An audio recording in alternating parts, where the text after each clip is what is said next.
Hello. So, dear students, I'm glad to introduce you Dr. Ilya Stambler, who is a scientist in gerontology and also a public activist of several non-profit international longevity organizations mentioned on the slide. And I would like you to listen to his lecture about current perspectives in gerontology. Please, Ilya. Thank you very much, Dmitro. It is a pleasure to be here to present for this audience. My topic is current perspectives on geroscience. I will speak about some basics of aging research, but also the social applications for aging research. As Dmitro mentioned, yes, I do research. I have over 60 academic publications and 2 books, but I'm also an activist. I help coordinate several professional and public associations for the advancement of aging research, including here in Israel, Seniority Association, the Movement for Longevity and Quality of Life, the International Society on Aging and Disease, Global Health and Policy Institute, International Longevity Alliance. So these organizations are not just collections of professionals in aging research, but also include members of general public to support aging research. And also, I have to note that my main affiliation is in Bar Ilan University in Israel in the Department of Science, Technology and Society. So my lecture will present some basics of aging research, but it will not be pure science or only science. It will also address the issues of social applications of this research, the meaning of this research for society, because it is also important to understand how science interrelate with society and with the individual. And this will be the main plan of my lecture. With the interdisciplinary approach, I will address the feasibility of aging research. There was some time that aging was considered as a purely academic area of interest, something that it will be interesting to understand how it works, without any ideas how to intervene into the aging process, how to improve aging health.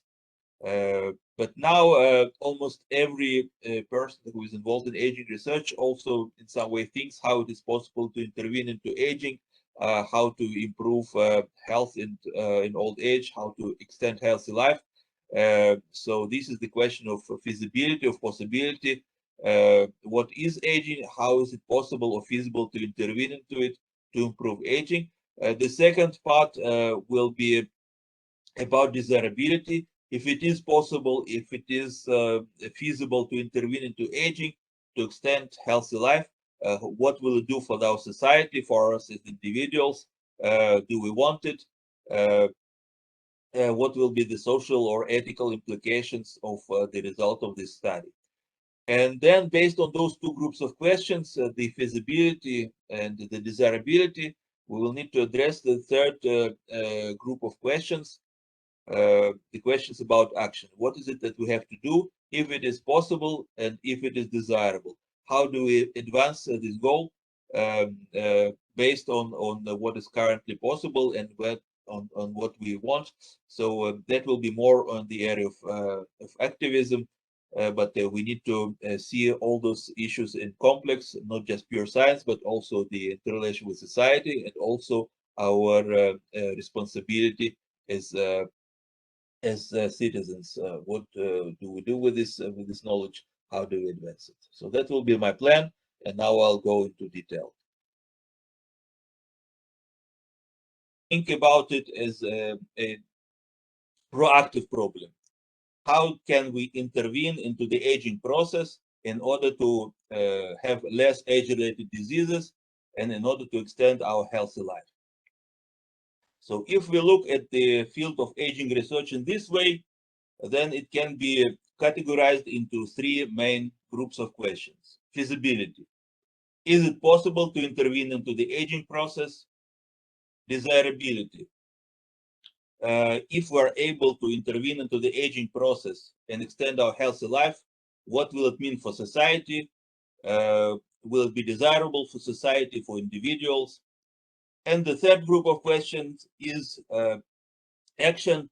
If we think that it is possible to intervene into aging, and if it is desirable for society, what should we do to accomplish it? As scientists, as citizens, what should be our course of action? So this will be the plan of my lecture.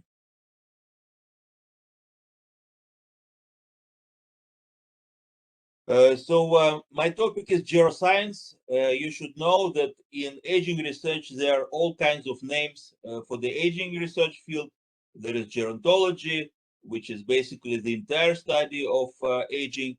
There is geriatrics, which is the medical specialty that deals with diseases of old age. I will mainly speak about geroscience, which is also a branch of aging research that is proactive. The main idea of geroscience is that if we are able to intervene into the aging process, we will be able to postpone many age-related diseases. And why? Because as you can see at the graphs, aging is the main risk factor or the main cause of all chronic age-related diseases. You see that all major chronic diseases increase with age, both the incidence and mortality. As person age, the incidence and mortality from those diseases increases exponentially almost. And that means all the chronic diseases: heart disease, diabetes, type 2 diabetes, neurodegenerative diseases, heart disease, chronic obstructive pulmonary disease. All the chronic diseases that we have increase with aging, which simply means that aging is the main causative factor or the main risk factor of chronic diseases. So if we really want to intervene into those diseases, we need to address their main risk factor or their main cause, which is the aging process. This is the main idea of geroscience. If we're able to intervene into the aging process, we will postpone multiple age-related diseases, not individual diseases, but multiple age-related diseases at the same time. And in this way, we will extend healthy life, the so-called health span or healthy lifespan. That is the main idea, the main goal of geroscience. This idea, this task becomes very urgent in this time. As we see, the global population is aging very rapidly. They expect that in 30 years there will be about 2.5 billion older people. Also, the proportion of older people is increasing.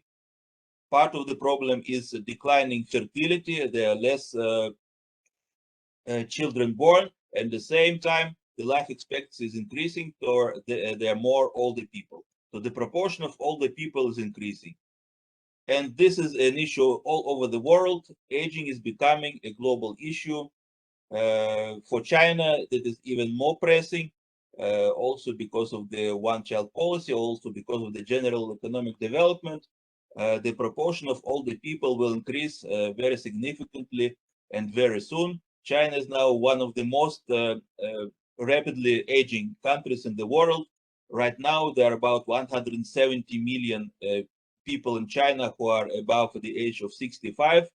And in the 20, 30 years, they expect it to be 350 million people, up to 30% of the country's population. So you can see the problem is, the issue is increasing in importance, increasing in urgency. So you as a future biologists, as future healthcare researchers or healthcare professionals will have to deal with the problem of aging, because this problem is growing in bulk. So you have, when you think about your career choices, think about aging as well. It can be very, very relevant very soon.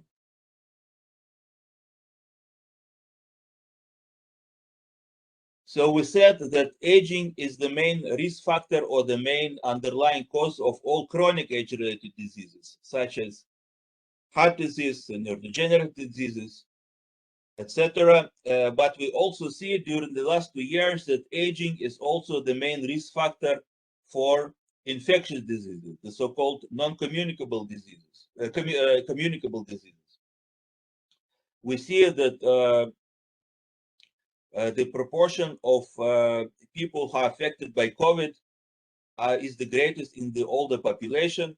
We see that the mortality is the greatest in the older population. Actually, the first data that came from China in February 2020 showed that younger persons almost have no risk of death from COVID.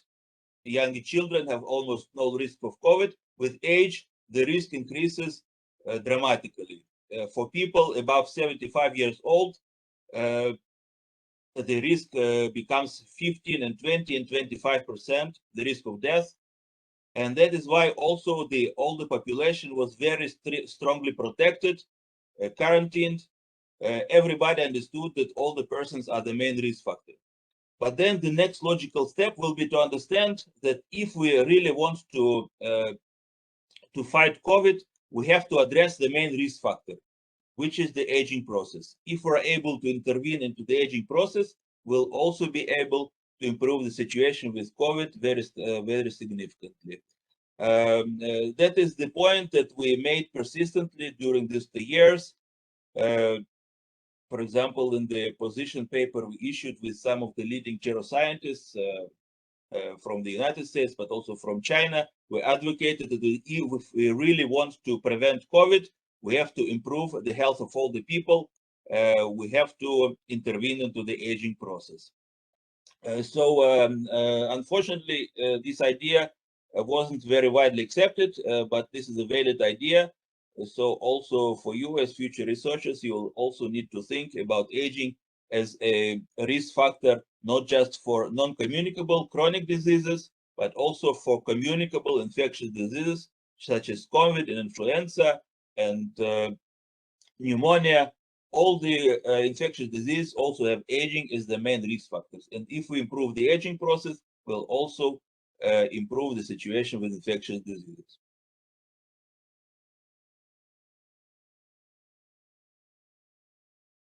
Now, why do we believe that it is impossible that it is possible to intervene into the aging process to prevent age-related diseases? Why? What are sources of optimism? There are several sources of optimism why we believe it is possible. First of all, we see that the life expectancy is increasing around the world. At the beginning of the 20th century, it was about 40 years. Now in the developed country, the life expectancy is above 80 years. On the world average, it's about 73 years. We see that the global life expectancy increased, which shows that it is possible to improve the health of the people. It is possible to increase their life expectancy. There is no existing limit to this increase. So we see that it is possible to intervene even in the health of all the persons. Of course, there is no law of nature that says that this trend will continue always. We see during the last 2 years with COVID that life expectancy generally around the world decreased by 1 or 2 years. And also health life expectancy decreased. But we see that generally life expectancy is something we can influence for good or for bad.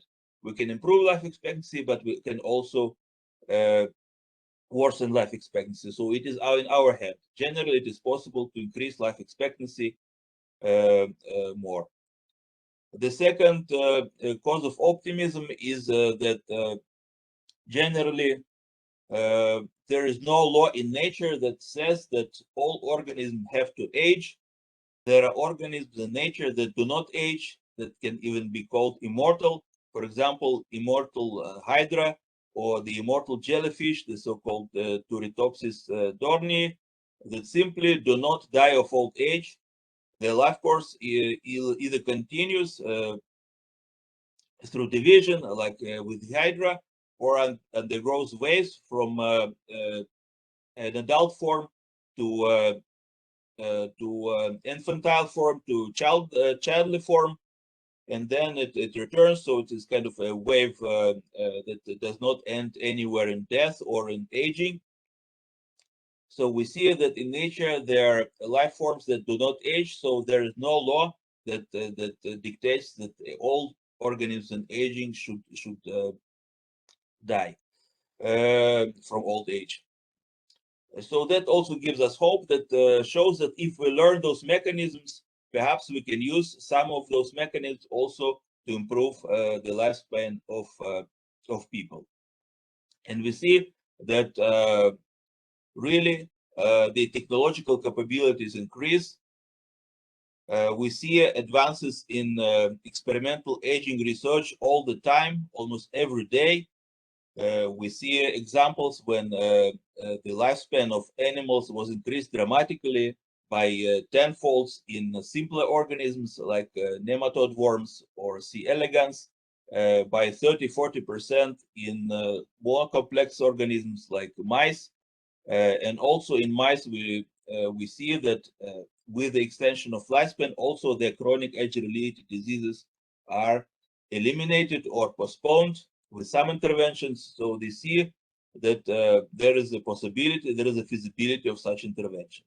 Of course, our goal as researchers as well as public advocates is to bring those studies as fast as possible from the lab to the clinic.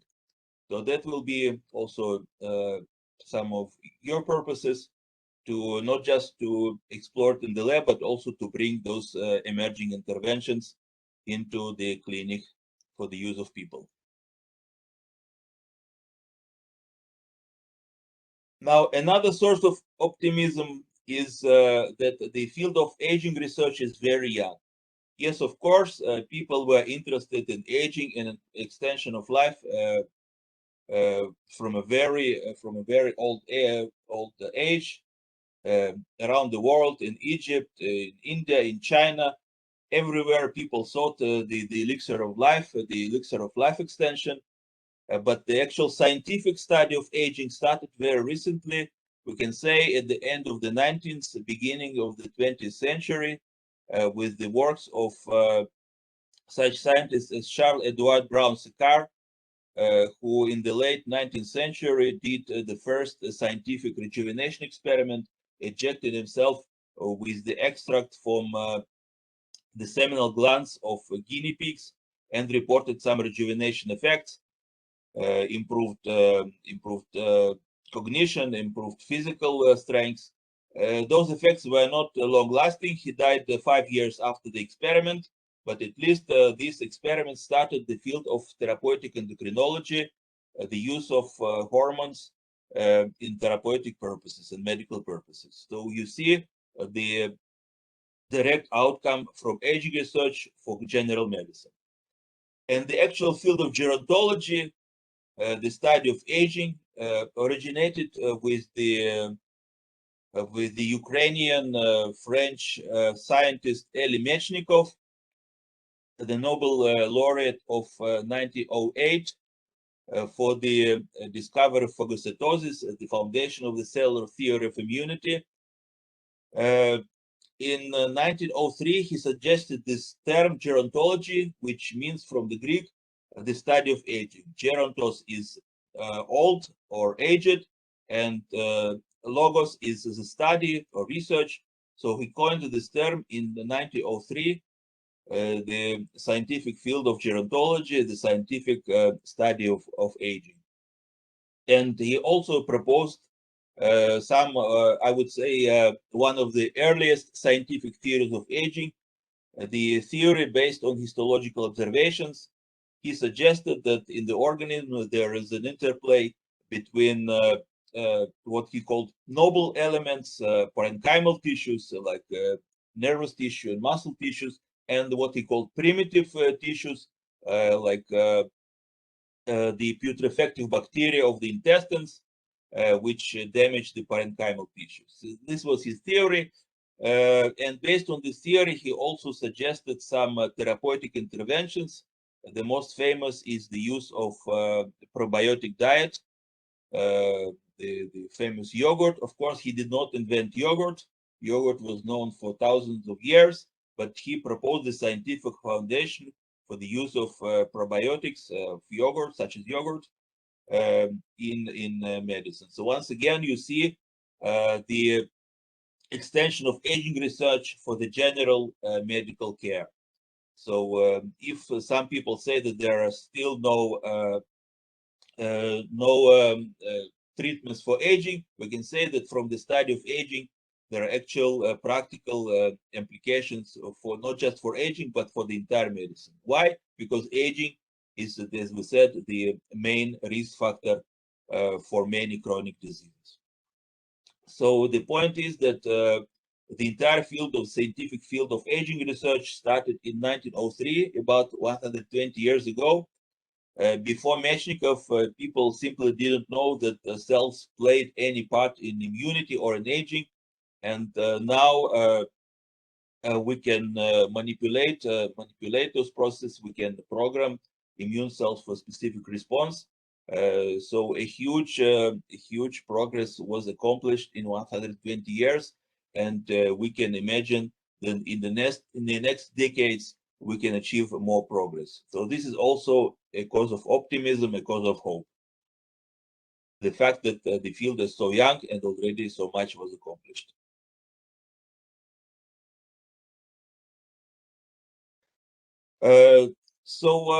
Now the big question is, what do we mean by aging? What is it that we study in gerontology or in geroscience? It is very difficult to define aging because everything ages, everything changes with time. So we can say that all processes of life undergo aging. So what do we actually study? There are many classifications of aging processes. One of the famous classifications was done in the 1990s by the Russian scientist Zhoris Medvedev, who counted about 300 theories of aging, 300 ways to explain the aging process. And from those theories, he suggested several major classifications. For example, theories of aging based on change, theories of aging based on evolution, theories of aging based on the main damage factor. And this classification is done according to the methodology that was used in particular field of study. For example, if your theory belongs to the aging change category, you usually compare all the people or all the animals with younger animals, see where the difference lies, or you look longitudinally at the progress of certain organisms in time and see how the younger organisms differ from the older ones. If you deal with evolutionary theories of aging, you usually look at the comparison between different species of animals, see how their aging process is different, and from that you derive some general laws of aging. And if you deal with the primary damage theories of aging, you usually do some intervention. You see if some intervention decreases the lifespan or increases, and based on this, you can infer whether this factor plays an important role in aging. So it all depends on your methodology, but generally there are many ways to approach aging. As you see in the famous fable of the elephant and the blind man. The blind man looked at the different parts of animals of the elephant and said, this is the part that explains the entire element. But no, you have to look from all the sides to understand what elephant or what aging means.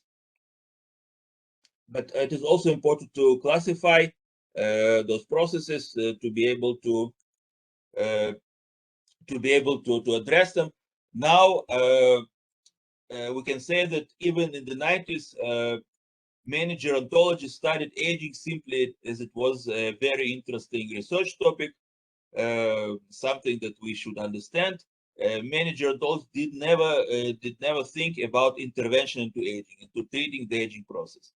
And now the vast majority of gerontologists, of aging researchers, look at aging as something that we can intervene, that we can treat. And so the present classifications are also classifications that include not just the causes of aging, but also possible ways of interventions. To compare, you know, in the 19th century, people studied the space, you know, with telescopes and thought how it is organized, how it functions, but they never thought about going into space. Now, everybody who studies space also thinks about maybe going there someday. You see, we already reached the Mars, you know, or our probes. And the same way in aging, earlier people just looked at it as an academic problem. Now people look at it as a medical problem, something that we can treat. And so the present classifications are also based not just on causes of damage, but also on possible interventions. I will give you three main classifications that are prevalent now. In this period, you know, earlier, as I said, there were hundreds of theories of aging, many different classifications, but now there are three major groups of classifications. One is called Strategies for Engineered Negligible Senescence, that was proposed by Aubrey de Grey in the beginning of the century. Now it is also very popular and includes such processes of aging as cell loss, as cell atrophy, death-resistant cells, oncogenic and nuclear mutations, mitochondrial mutations, intracellular aggregates, extracellular aggregates, extracellular crosslinks. These are, according to this classification, the main processes of aging. But also beside every process here listed possible interventions. For example, if it is a cell loss, we can improve it with cell therapy. If it is death-resistant cells, we can eliminate those cells. For example, what we now know as the senolytic approaches, elimination of senescent cells, and so on. For every kind of aging process, there was suggested a type of intervention. So this is one classification system. I will not go too deep into this, you know, just to make you familiar with those classification systems. Another very popular classification system is the system proposed by Karl Slopis Otten, the so-called hallmarks of aging. And this system includes not seven main causes of damage, but nine, such as genomic instability, telomere attrition, epigenetic alteration, loss of proteostasis, deregulated nutrient sensing, mitochondrial dysfunction, cellular senescence, stem cell exhaustion, and altered intracellular communication. So according to this system, these are the main processes of aging. And for each such process, we have potential means of intervention. For example, if it is genomic instability, we have already experimental ways to eliminate damaged cells. If it's telomere attrition, there are ways to increase telomere length, or reactivate the telomerase. If it's epigenetic alterations, then we have all kinds of epigenetic drugs already in the testing that can influence the epigenetics. Loss of proteostasis, we have the so-called protease system that can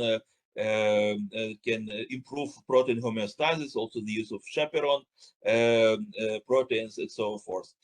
If we're talking about decreased nutrient sensing, you have receptors that can improve the nutrient sensing, that improve the homeostasis of the system, the ability to respond to stress, to various stimuli, and that is usually through dietary restriction, but also through alteration of such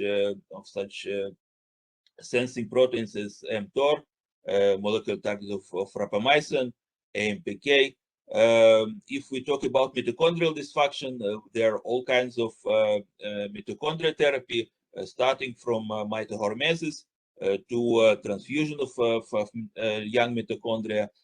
Finally, if we're talking about senescent cells, then we also have ways to eliminate those cells or modify the so-called senolytic or xenomorphic therapies. So you see, for every aging process, there are already proof of principle that it's possible to intervene into those processes. But of course, most of these proofs are still at the level of experimental elements, and it's our goal to bring those therapies to humans if they work. The third classification system that I will mention is the pillars of aging. You remember there were strategies for engineered negligible senescence first, hallmarks of aging, and then now pillars of aging. This is the system that was proposed by the Geroscience interest group of the NIH. That is the main funding body in the United States for biomedical research, National Institute on Aging. It includes a special institute specifically for aging studies, the National Institute on Aging. But this group actually includes scientists from all the institutes from the NIH, from the Heart Institute, from the Infectious Disease Institute. All those institutes have representatives in this Geroscience interest group on aging. And that group also proposed the classification system of the main process of aging, such as adaptation to stress, epigenetics, inflammation, macromolecular damage, metabolism, proteostasis, stem cells. So according to this classification, these are the main process of aging. And for each such process, there are potential ways of intervention.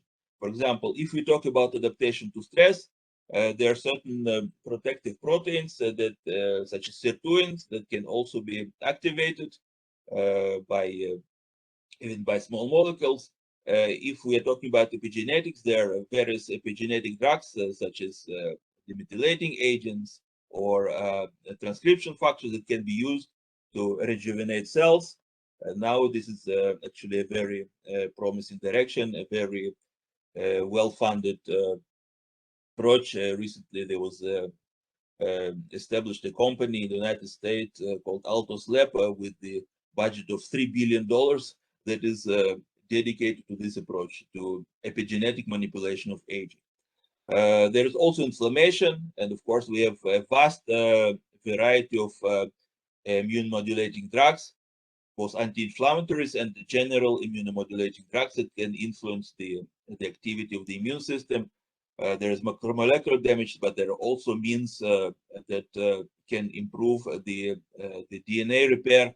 Even in traditional medicine, even in Chinese traditional medicine, such means as ginseng are shown to improve DNA repair, and so to fight this damage of aging.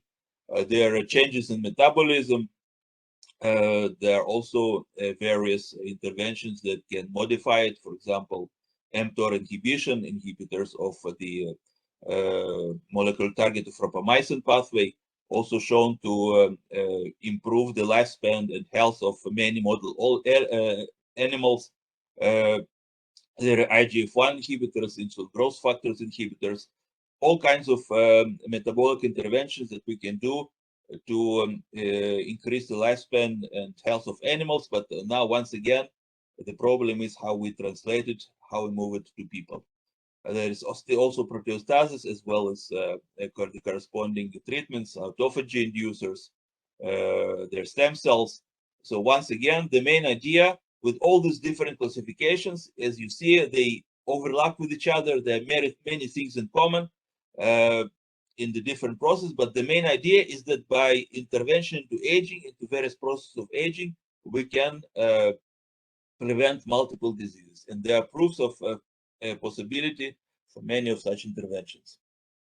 Of course, there could be other classifications. For example, the interventions can be classified as detoxifying agents, as well as supplements, something that we can either remove or add into the system. So there can be this classification as well. You know, in any classification, you can also suggest other ways to classify, as well as other examples that will fit into the system. But the main idea remains that it is possible to influence many processes of aging, and in this way to improve the life and health of the organism. One of the popular directions, I would say, is the intervention to the immune system with immunomodulators that became especially popular in this period, in the period of COVID, still there is a growing understanding that if you want to address COVID, we also need to address the aging, the aging of the immune system. And we published several articles on that, also in cooperation with Chinese colleagues, Professor Robert Chunhua Zhao, that was the first to show that the introduction of mesenchymal stem cells could actually improve the outcomes of COVID. Once again, because mesenchymal stem cells are known immunomodulators, which are also important in the aging process.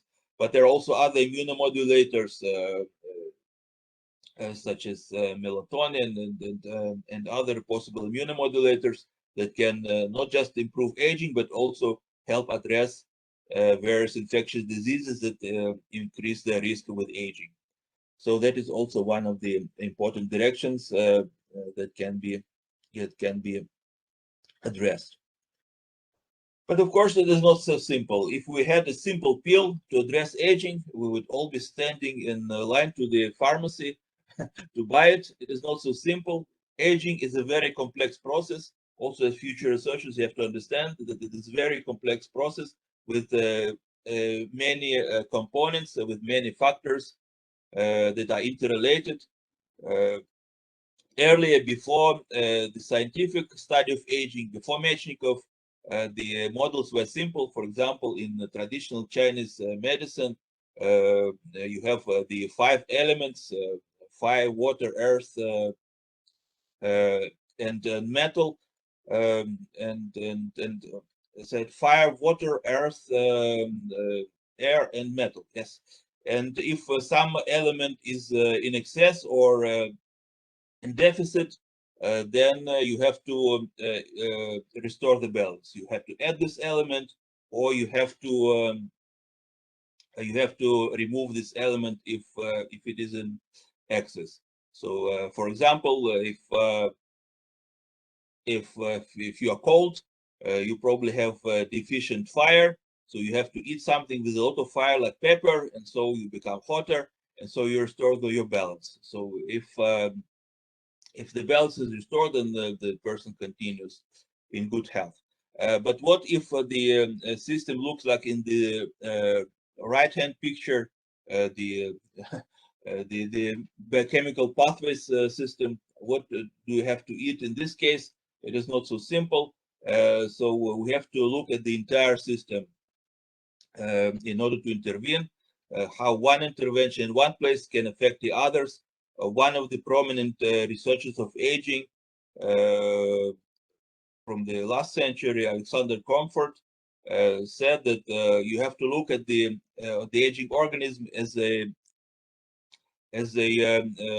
electronic circuit system. You can replace an element in it, but it looks like you fix the system, but actually blow up several other circuits that do not fit to it. So when you intervene into aging, you have to look at the entire organism. You have to look at the system holistically, and that is not so simple. Another question is the question of measurement of metrics. What do we measure when we speak about aging? Because of course science begins with measurement. When there is no measurement, there is no metrics, we simply cannot evaluate the effect. We cannot understand what do we have to improve. And right now there is no agreed definition of the metrics of aging. There are all kinds of things that are measured, for example, functional measurements like muscle strength and balance and speed. There are also biological structural measurements, for example, changes in telomere length and DNA repair capacity and various cell subsets. But once again, we say that everything changes with aging. Everything can be a measurement of aging or biomarker of aging. We have to understand what is this exactly that we measure, and how we want to show that a certain treatment, a certain intervention improve the aging process. That is also something that is an open question. It needs more research, more exploration. But still, the main idea remains is that aging is very important for all diseases. non-communicable diseases, as well as infectious diseases. So aging can itself be a target for treatment, of medical treatment, of intervention.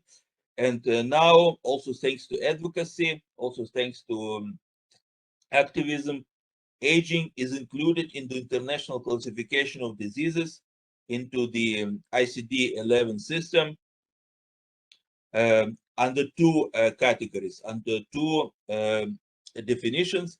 First, as a causality or etiology, which means that aging is seen, is defined as a cause of disease. So basically, the more you age it, not just chronologically, but also biologically, the more chance you have to develop the disease.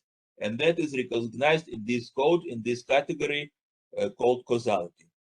And also, there is a code in the ICD for aging itself, for old age, as general symptoms. For example, we can distinguish an old person from a younger person. It is more frail, it is more senile. Once again, it is not just chronology. It is not, if you are above 75 years old, you have the signs of aging and senility. No, all the people age differently. But aging is a medical category now in the International Classification of Diseases of the World Health Organization. So you have to know these two categories in order to be able to address them. Also, as researchers, this is the basis. These categories are the basis, but the further work will be to define those categories, to understand what exactly are those general symptoms of aging, how exactly aging causes diseases. There is still a lot of work. It's not a list of guidelines that you can use. Those guidelines still need to be developed. But the main idea is that aging is recognized as something that we can intervene into.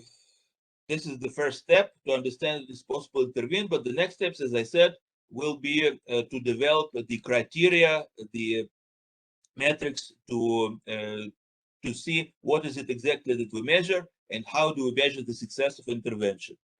How do we actually see that the aging process improved? And this is already a question of regulation. Many of you will also deal with it in your clinical studies, or as the regulators, as somebody who works in regulation system. We need to see how exactly we measure the success, the effectiveness, and the safety of intervention into aging. That is still an open question at this stage, and still requires more research. And it is not such an easy question. There is still a lot of controversy. How do we even define aging as a disease, as a syndrome, as a risk factor, as an underlying cause, as a frailty predictor, as a multimorbidity? There is a lot of opinions. So still you are entering a field that is still in flux, that is still needs a lot of consultation, a lot of discussion to define our main terms. And that is also exciting, but also more difficult. And there are many issues to address when we think about those definitions. For example, do we consider aging as a process or as a state? How do we minimize the confounding factors? Because, as we said, everything can contribute to aging. How do we select the most important parameters, the most informative parameters that are predictive of health? What are the most useful parameters? What are the most accessible parameters? For example, we can have a metric of aging, a biomarker of aging that is an excellent predictor, but it may cost millions, so it will only be available to a very select few, so it is not useful for the general public, and probably should not be focused on. So all these issues are very important to consider when we consider intervention into aging. General therapeutic research of geroscience, of aging health. There are other evaluation criteria for aging intervention. For example, there are by one group, by Moskalev and Kennedy's group, who suggested primary selection criteria such as increased lifespan. and also secondary selection criteria like evolution conservation, reproducibility. There is also the classification system of the American Federation for Aging Research that said that the metric of aging, the measurement of aging, should predict remaining life expectancy, monitor mechanisms of aging, should be repeatable, should be testable in laboratory test animals and in humans. As you see, all kinds of criteria for the successful intervention to aging that are being developed. They are still, these criteria are still not in regulation. They are still not something that you can use to prescribe a drug. General medicine, you have to show that the drug is effective. But in aging, there are still no such proven and agreed measures of effectiveness or of safety. So they're still being developed and hopefully will be developed. But also for you as researchers, that is a huge field of research of career development. Now, I believe the most practical approach to measure the success of aging intervention is to measure the so-called multimorbidity or multiple diseases of aging. There are guidelines how to define specific diseases like cancer and heart disease, etc. There are guidelines that doctors use, and the idea was that if we're able to postpone multiple diseases, both heart disease, not just heart disease, but heart disease and diabetes and neurodegeneration and type 2 diabetes, then it shows that we were able to improve the aging process because aging is the main risk for all those diseases. This is the idea of the TAME study, targeting aging with metformin, was suggested by Professor Nir Barzilai from Albert Einstein University in New York. And I believe this is still the most practical approach that allows testing anti-aging or geroprotective therapies, as far as we don't yet have an agreed definition or measurement of aging itself. And there are different implications from this approach. For example, here in Israel, we suggested call for research proposals that also seek new approaches toward early diagnosis and prediction of old age multimorbidity, multiple diseases, and evaluation of aging as a determinant of multimorbidity. So once again, the idea you have to understand is that if we're able to intervene into aging, and if we are able to measure the intervention, we'll be able to improve multiple age-related diseases. So far, measuring multimorbidity, diagnosing multimorbidity, I believe is the most practical approach until we develop measurements for aging itself. And we do work to develop those measurements also in our work and to the work of others. We do wish to develop various biomarkers of aging. For that, you will need to collect health data, a lot of health data, cross-sectional, longitudinal, on older people, on younger people, healthy older people, on diseased older people. You have to create the correlates for the health of those people as well as for disease. And based on those correlates, you also need to develop the diagnostic tools. This is now a very vast area of research and development. Many companies, also commercial companies, are founded in this space, the so-called biomarkers of aging. But still, there is a huge area for research. There is a place for everybody who wants to study it, because the area is limitless. And still, even with all this advanced science, we should not forget the usual means for health in old age, for healthy life extension that we all know, and that also all our grandparents knew, and the people knew for hundreds and thousands of years, and that is have enough rest and sleep, have enough exercise, but do not overdo it, a moderate and balanced nutrition. Basically, one may eat probably everything, but in moderation, in good measure. And also the will to life, the life-affirming attitude, motivation in old age, also very important for the maintaining of health in old age. And one does need to be a great scientist to do all those things. But still, those things should be seen not as an opposition to science, but as an addition to science. We also still need to do a lot of science to understand even those simple lifestyle improvements, how they work, how they improve the aging health, but also see that all those interventions, lifestyle interventions, can improve health to some measure, but we also need advanced science, advanced aging intervention to improve aging health even more. So all those means should be seen in not just in opposition, but as addition to each other with the common goal of extending healthy life. So I think by now I showed you that it is possible to intervene into aging, that there is a lot of sense, a lot of logic in the approach of geroscience, that by intervention to aging, it is possible to postpone multiple age-related diseases, to increase our health. There are a lot of directions in this field with proofs of feasibility from the molecular level to the level of the entire organism. So for you, there will be a huge area of research. You can just choose from any direction or combine this direction.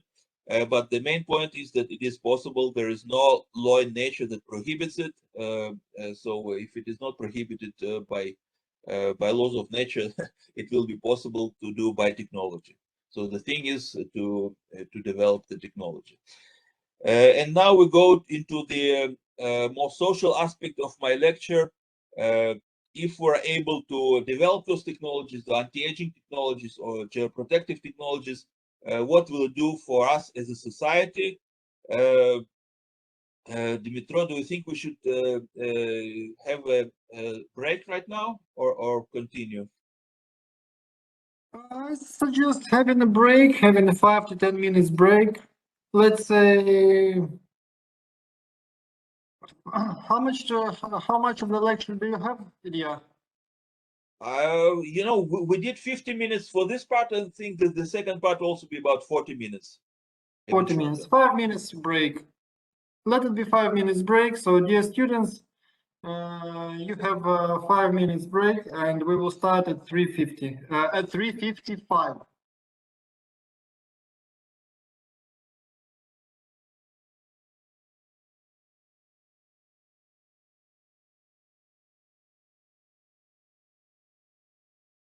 So as I mentioned, now we go to the second and third part of my presentation. As we said, the field of geroscience is divided into the feasibility. How do we understand aging, and is it feasible? Is it possible to intervene into the aging process? The second part is desirability. If we are able to intervene into aging, is it desirable? Do we want it? What will it do for our society, for us as individuals? And the third part, what should we do based on the issues of feasibility, of possibility, and desirability? Once again, my department is Science, Technology, and Society. Also we have to understand, and even people, not even, but also people who do research, who are biologists, who are physicians, need to understand what does their research mean for the entire society, for the individual. How will it benefit the society, or on the contrary, could it even harm the society? So the research work to do is done ethically and responsibly. And here we enter the realm of ethics, the field of ethics. The ethical questions concerning aging can be divided into two parts. The principle, the main questions: is it even desirable for us as individual or for the society to intervene into aging, or to extend our healthy life? Or should we just, if it is not ethical, if it is not desirable to intervene, should we just prohibit this research and look for another job? And then the next group of questions is practical.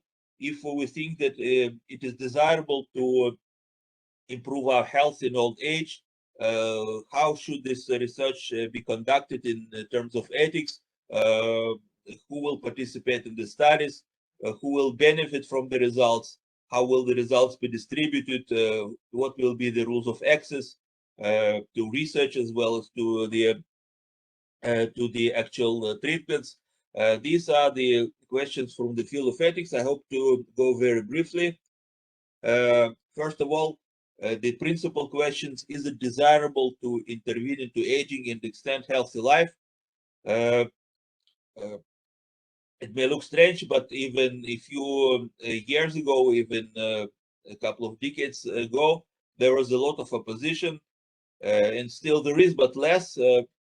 Many people, if you raise this possibility of intervention to aging, they would start arguing with you. No, aging is a natural process. We should not intervene into aging. We should not extend our life.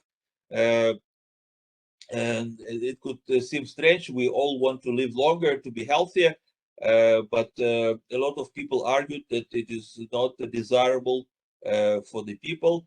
And the explanation is probably have to do with the psychological phenomenon of rationalization or terror management. When people do not believe that it is possible to intervene into aging, then they also look for different explanation and excuses to say that it's also not desirable, that we also don't want something. You may remember the famous fable of the fox and the sour grapes. When the fox could not reach the grapes, he said, "You know, those grapes are sour. I don't want them." That's the famous sour grapes syndrome or rationalization to demonize, to vilify something that you cannot reach. But as we saw, it is in principle possible to intervene into aging to extend healthy life. We do not have the actual treatment in the pharmacy yet, but we are on the way to get there. So if we understand it is possible, also the rationale becomes different. We understand that it is also desirable for society. And basically the main rationale, the main justification that extension of life means valuation of life. If we value life, if we think life, human life is of value, then we also want to extend it. And this is this thesis that was stated by important philosophers such as in our Jewish culture, Maimonides, one of the famous philosophers, who stated that there is no limit to human life. Also, the one of the founders of the field of ethics, Herbert Spencer, claimed that on the on an optimistic view that values life legislation conducted to increase longevity will be praiseworthy. But if we do not value life, if our worldview is pessimistic, that it is not, that it remains blamable. Also, the founder of gerontology that we remember, El Mechnikov, he also proposed the justification for the need to extend life, to intervene into aging.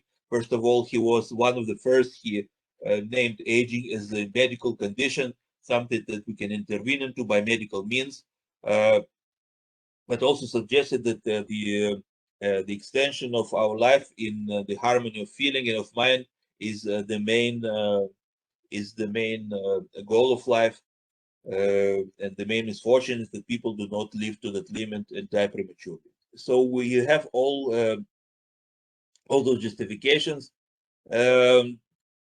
from humanists.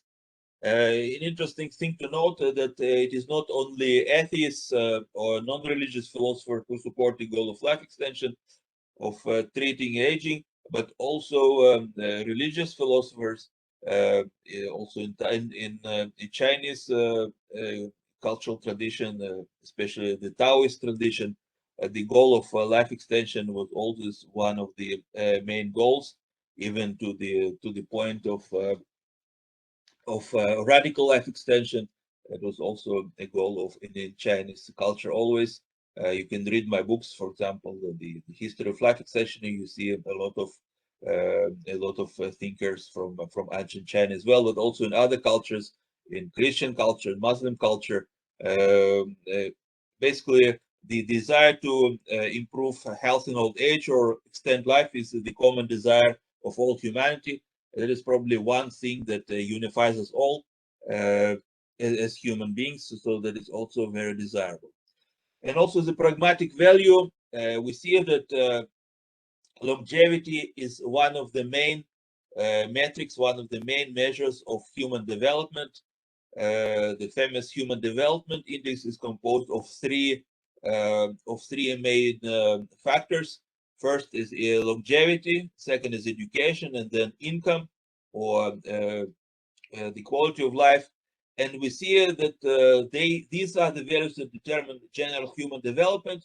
But more importantly, is those three values are correlated. For example, people with greater longevity tend to have better education. People with better education tend to have better income and longevity. People who have better income have both better education and longevity. So if you extend longevity, if you improve longevity, you improve basically all the metrics of human development. That is an important point to realize. Uh, Also, a very important distinction is between general life expectancy and healthy life expectancy. A healthy life expectancy is the number of years one can expect to live without chronic diseases. The healthy life expectancy is usually determined by self-reports, by surveys. If people report that do not have severe chronic conditions, that they are categorized as a healthy year. So it is probably not very reliable as a scientific measurement, but still it gives a good indication of progress. And we see that with the development of society, not just the general life expectancy, but also the healthy life expectancy is increasing. In China, we see it very clearly. At the establishment of People's Republic of China in 1949, the general life expectancy was about 40 years. Now it is almost 80, about 78 years, so almost doubled in this period. So you can think of it as every year, half a year was added to the general life expectancy of the people. That is a very fast and very significant development. And also the healthy life expectancy is quite good in China, 69 years. So you see the gap between healthy life expectancy and the general life expectancy is not large, about 8-9 years, which is considered a good gap.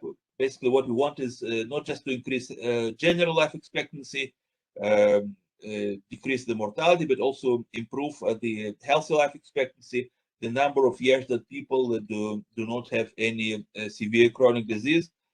So that is the goal, to decrease this gap between healthy life expectancy and general life expectancy, of course, without cutting the general life expectancy. You don't want to kill people when they're 60 when still young. We want people to live longer, but also to increase the number of years that they live in good health.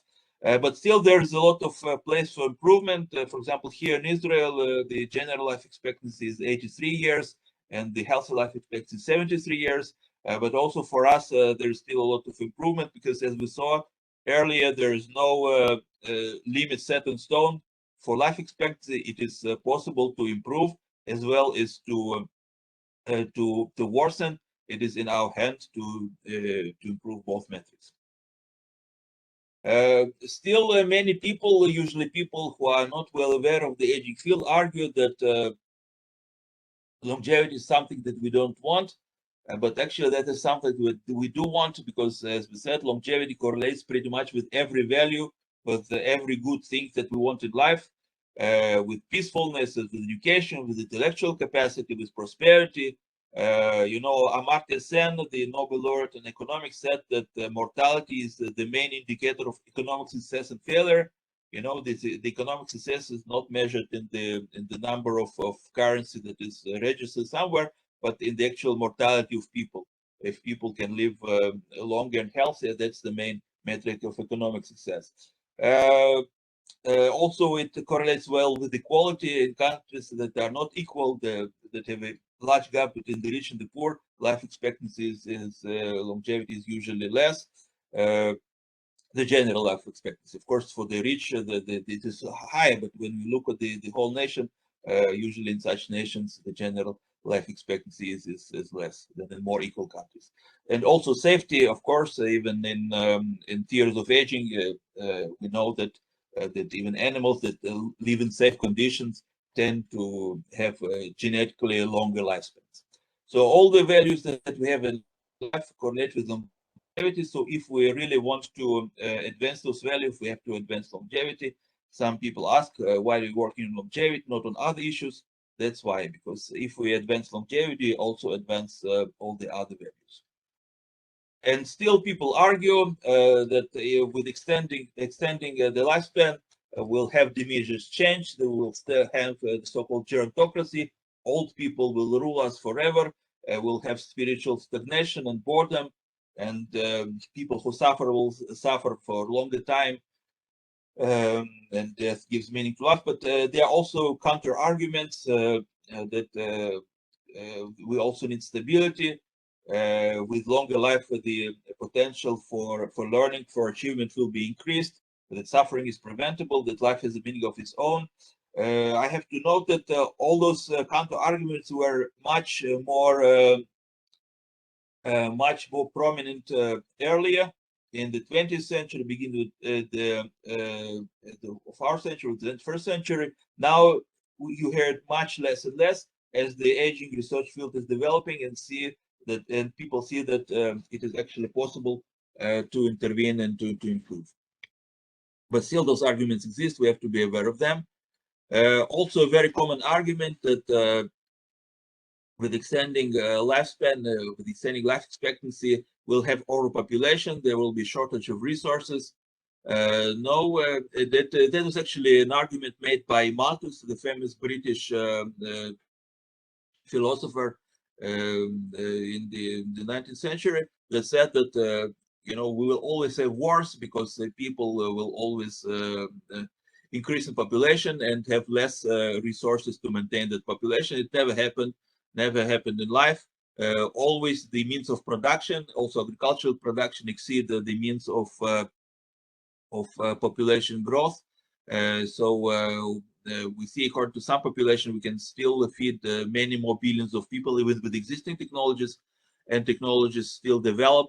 And the very same technologies that they used to increase the life expectancy can also be applied to improve production, to improve agricultural production. So we shouldn't worry about overpopulation. Actually, overpopulation or lack of resources in existing countries that do not have good means of production, that have a lower life expectancy because they try to overcompensate with increasing fertility for the high mortality. So if we really want to improve resources to fight overpopulation, we have to increase life expectancy, increase longevity, and fight aging. More importantly, we have to think, those people, those opponents ask what will happen if we do extend longevity. We should ask what will happen if we do not extend healthy longevity. What will happen then? We see that still with increasing life expectancy in most countries, the burden of age-related diseases increases. That strengthens the social security system, the healthcare system. So we really need to extend healthy life expectancy by medical intervention to aging. This is the idea of the so-called longevity dividend that was proposed by Geroscience and others. The idea that if we're able to improve healthy life expectancy by intervention in aging, even by 1 year, that can save billions and probably even trillions for the economy, a large economy like the United States, but probably also for China. Even 1 year of extending healthy longevity will save hundreds of billions, maybe trillions for the healthcare and social security system, simply because people will use it less. But even more than this, if people are healthy, are able to work longer, they will continue to contribute to the economy, to the economic and social growth. So this is the idea of longevity dividend, that we really need to to intervene into aging, to extend healthy life as a way to improve the social standard, the social status. And who should be interested in this issue? Basically, everybody. If we're lucky, you are still young, unlike me, who is very old. But if you and others are lucky, we will all be old. So we should think for the longer term, what will happen to us, what will happen to our parents. So this is basically an issue for everybody to study, to get involved. The general public, the pharmaceutical industry, health insurance industry, regulators and policymakers, as well as scientists and students need to understand that this is a very exciting scientific area of research, a largely unexplored area of research. There's a lot of work can still be done, but also very significant area for society, for the future of our economy, of our survival.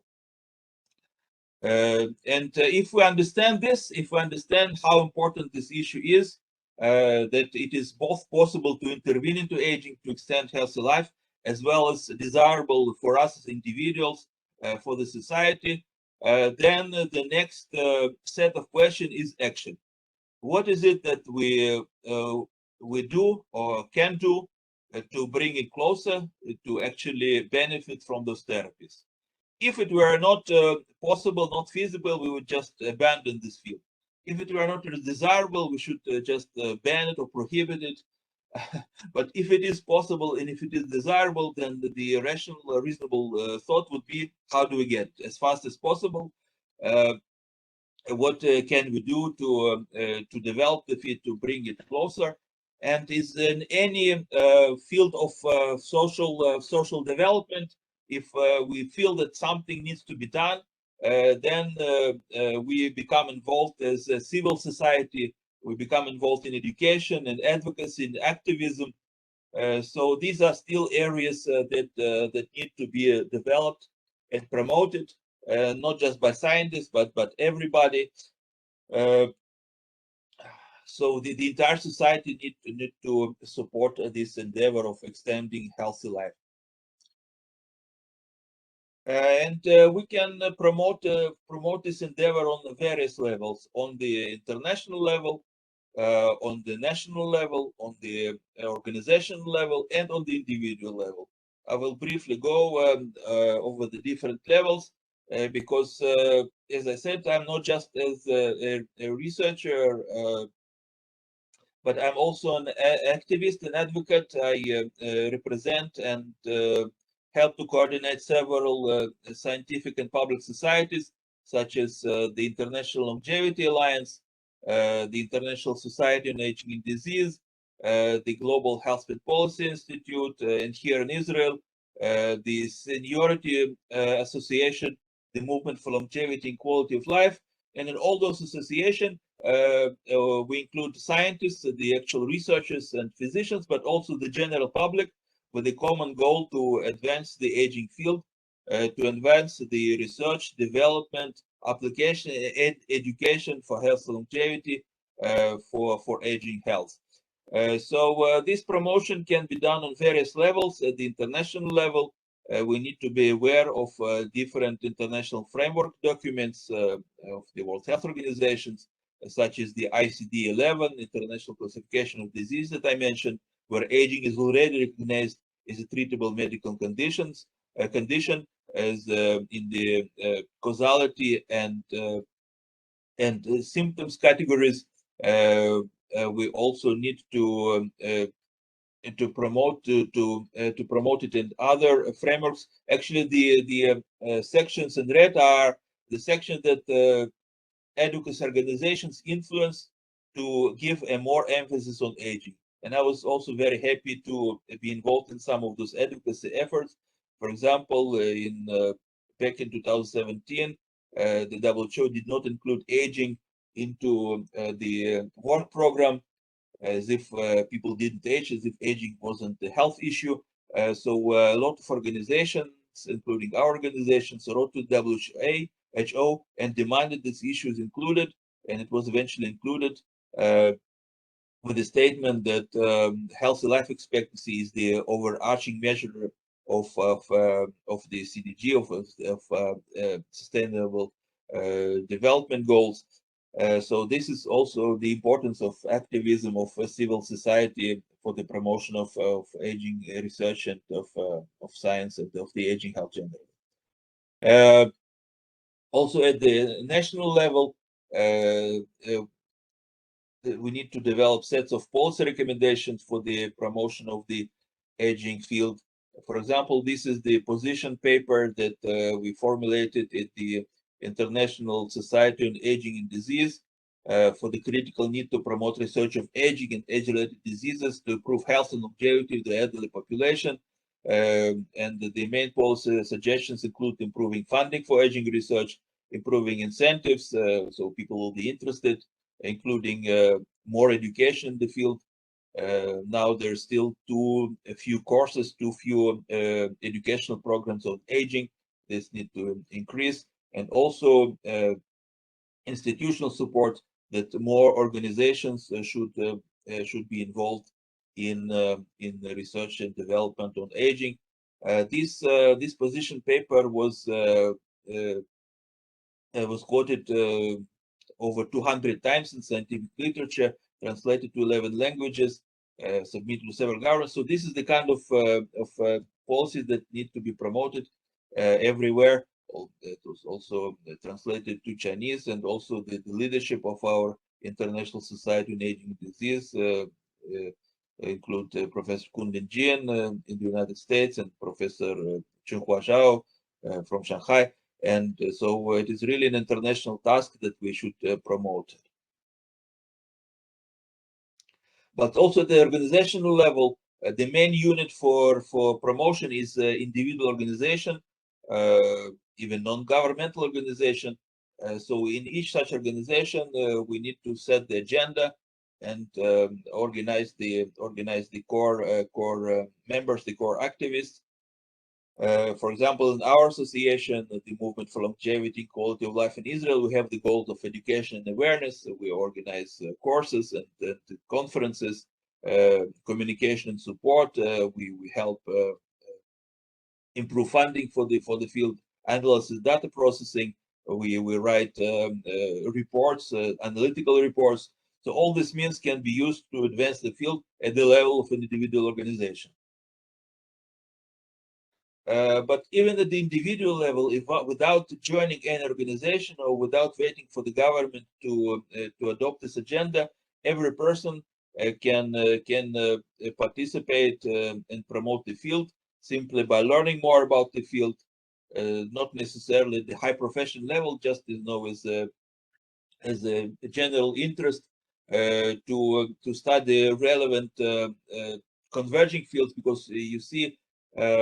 Aging is a very relevant problem for basically every field of study. Whatever you study, whatever methodology you use, you can think how to use this methodology or technology for the study of aging, for improving aging health. Any technology can be used here, so you can think how to apply your knowledge, your current knowledge for the aging field. Join with others, even not as a member of an organization, just to talk with friends, to organize a study group, to participate in research, to donate, and just to practice a healthy life-prolonging lifestyle, to improve the chances to get those technologies when they arrive. Just simple things like nutrition and exercise, and sleep and attitude that we mentioned.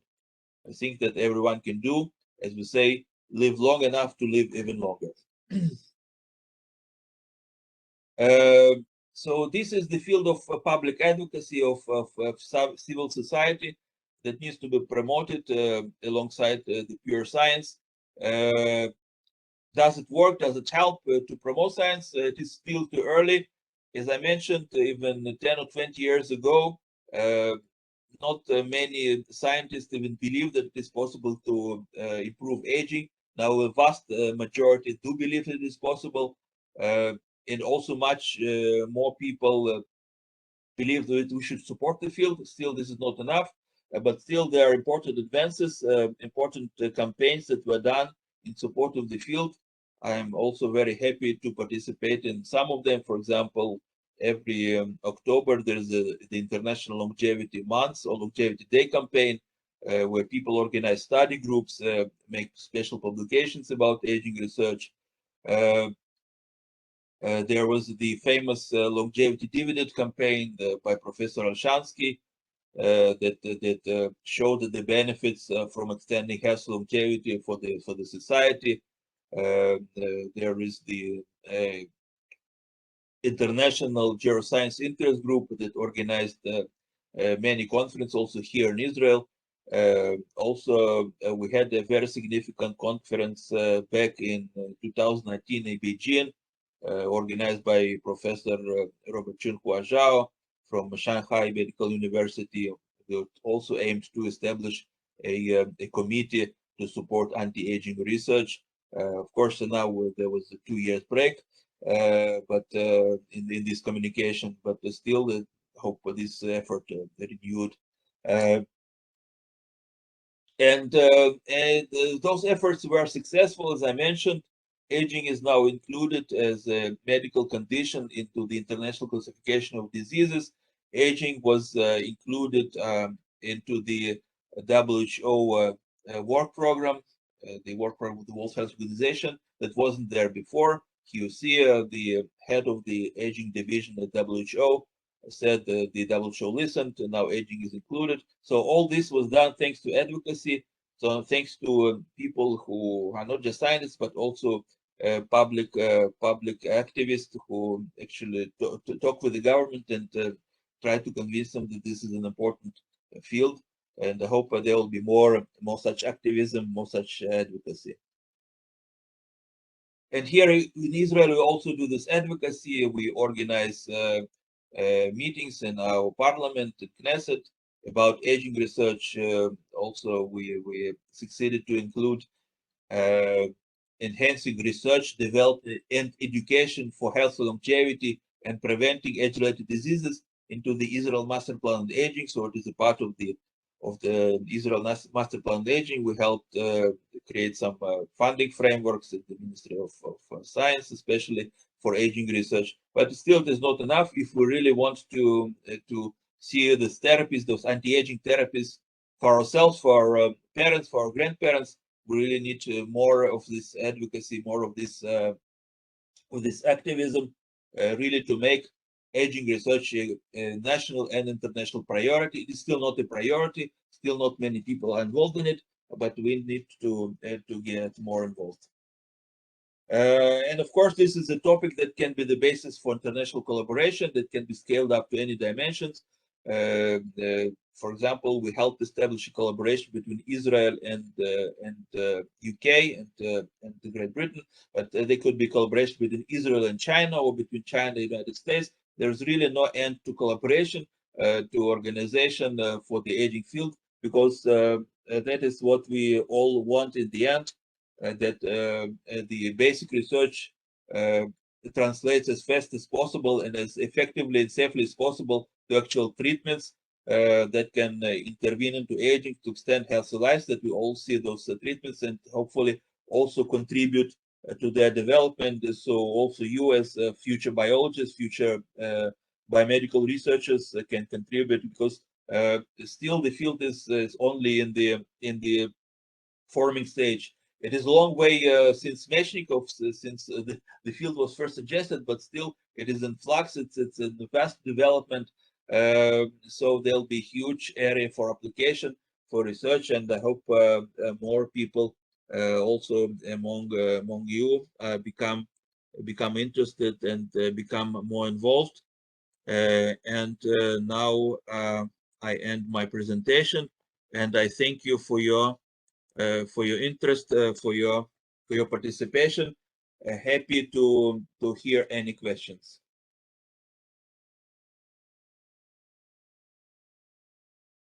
So, dear students, there is a time for discussion with Dr. Stumbler.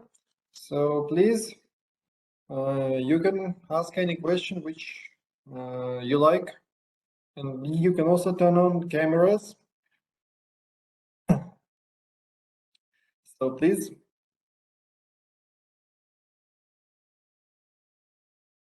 Or, contact me. I'm on LinkedIn. and you can also look at my website, longevityhistory.com, where you can download my books for free, longevityhistory.com, and also my articles. Two books, one, the Longevity Promotion Multidisciplinary Perspectives, that I also survey the scientific developments, but also, show all those social aspects and advocacy aspects. And also my main book, the history of life extensionism, the history of the field.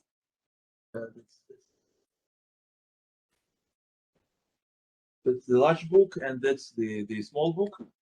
So you can download it from my website, and also other articles to get more information about the field. Because right now it's just an introduction. Probably many of you didn't know that the geroscience field even existed, and now you have some idea about it, and now we can learn more and more about it.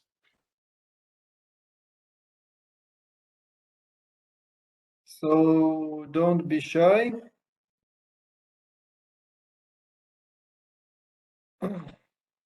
Oh, well, if there are no questions, then probably we can finish. Yeah, up to you. Yes, once again, I can just express my hope that how many people are here now? 50, 50? almost Okay. 50.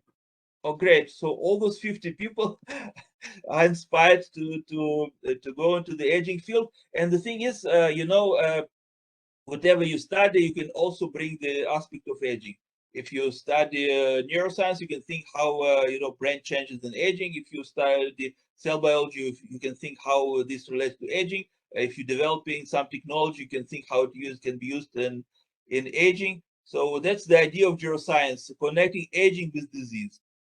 So we have to understand that disease is not something without a time frame, that it develops in the course of life. It develops as people age, and the more people age, the more disease they will have. So whatever you do, whatever you study, think how it will relate to aging for the long term. So it will also help you think holistically, not just focus on any specific aspect, but also see the whole picture, and will also help you think for the longer term, for the entire life of a person. So I hope more people after this lecture become interested in aging research. And thank you for this I would opportunity. say, Ilya, moreover, I would say that there were I have asked them to write small popular essay on the topic, and I must say that there were several persons made some nice reviews about the aging and neuroscience, like neurological aspects of aging. So yeah, I see that there is some interest to this topic. Yes, yes, because once again, we understand that you are very young, but if you are lucky, you will be old as well. But even not if not for yourself, just think about the parents and grandparents. We all want them to be healthy. So as soon as this field develops, the better will be for all of us.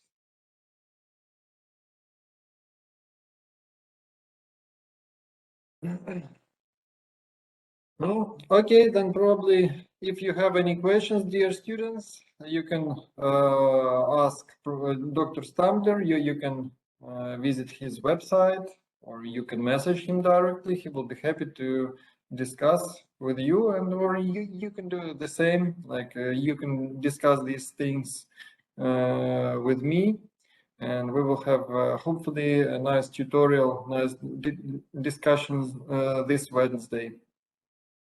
Yes, yes, yes. Thank you, Dmitro, for this opportunity. I was really happy to reconnect with China again. I hope to go there again soon. Last time I was there in 2019. Hope to go there again very soon.